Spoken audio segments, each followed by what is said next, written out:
This video tutorial I will explain what is authentication and what is authorization. Authentication and authorization might sound similar, but they are distinct security processes in the world of identity and access management. Authentication confirms that users are who they say they are, and authorization gives those users permission to access the resource. First, we will see what is authentication. Authentication is the act of validating that users are whom they claim to be. And this is the first step in any security process. And this can be achieved by different ways. The first one is username password combination. If user enters proper username and password, then system assumes the identity is valid and grants the access. And the second one is one-time pins, grant access for only one session or transaction. Third one is authentication apps which generate security codes via an outside party that grants access. The fourth one is biometrics. The user presents a fingerprint or eye scan to gain access to the system.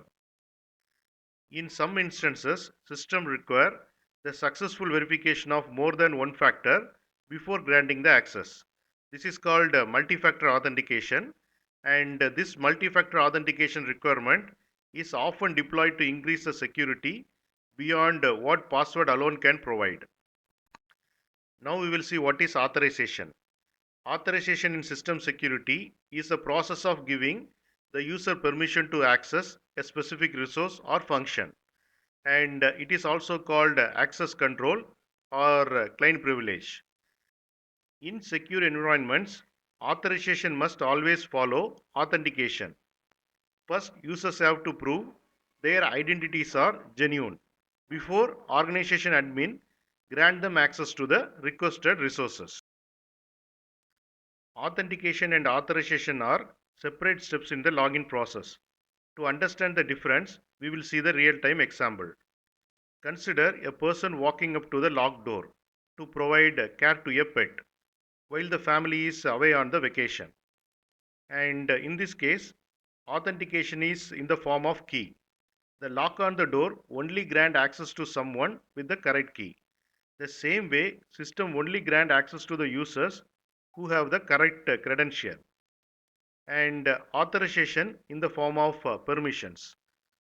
Once the person inside the house, he has authorization to access the kitchen and open the cupboard and get the pet food.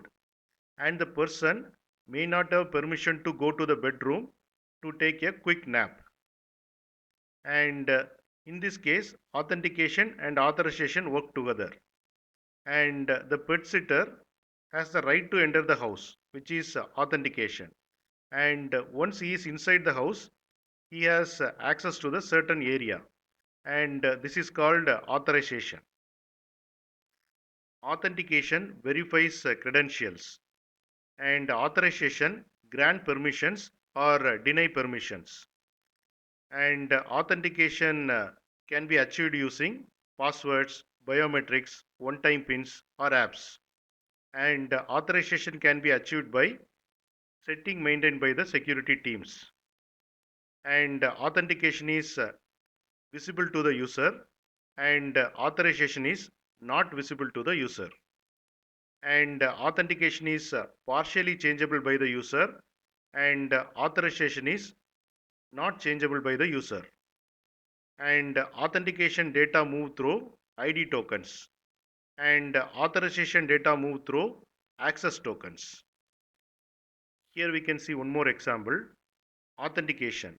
Let every staff member access your workplace systems if they provide right credentials in response to your chosen authentication requirements. And authorization. Grant permission to department specific files and reserve access to confidential data such as financial information as needed. And ensure the employees have access to the files they need to do their jobs.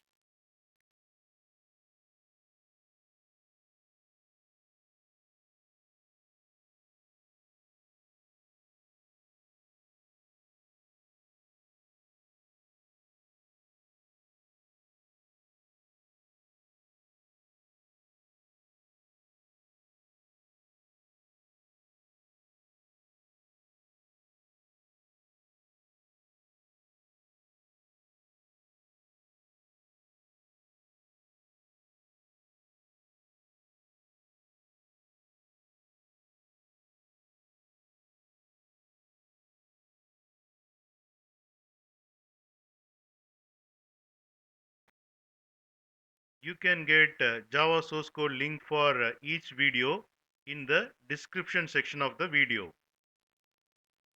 Here you can see the description section. Click on show more, and here you can see the Java source code links.